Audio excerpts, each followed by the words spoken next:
Yeah, well, it's going to be a tough game. I think that in the league this season we've obviously had a 0-0 here. We won 2-0 at McDermott, and both tight matches. The game we won at McDermott was one with a bit of quality. Now we've played obviously the semi-final not so long ago, and I thought St Johnstone did really well. The scoreline was harsh on them, and we showed enough pace and ability and quality in the right times of the game. But they had a brilliant result during the week against Motherwell, a 3-0 convincing victory. Watched the game and on the disc, and very impressed by them. But not surprised. I think St Johnstone got a good manager, a good squad of players there, and they'll be their points. The points that at stake are as important to them as is to us. So we're in for a tough match, but.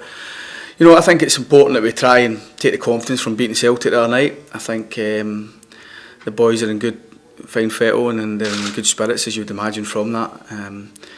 But it's important that with the next 2 weeks ahead of us being cup business, it's important that we deal with league business, and the 3 points available, we want to make sure they stay here in Aberdeen and keep the 3 points, and hopefully we can do that. But we're going to have to play well, we're going to have to get to our level that we're capable of.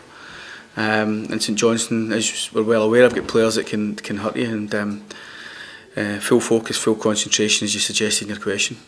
Do you think St Johnstone will be even more fired up and even more dangerous, Derek, given the 4-0 win that you had over them recently? Don't know. You would need to ask them that. I think their motivation to get into that top six, and they've got players there who've been in the top six the last few seasons, and they'll be wanting to make sure they get there again.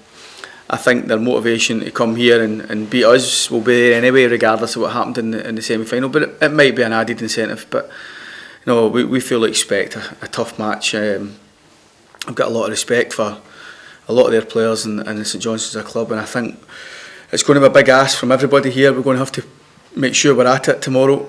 Support players, everybody. Make sure we're bang at it and try to get these 3 points.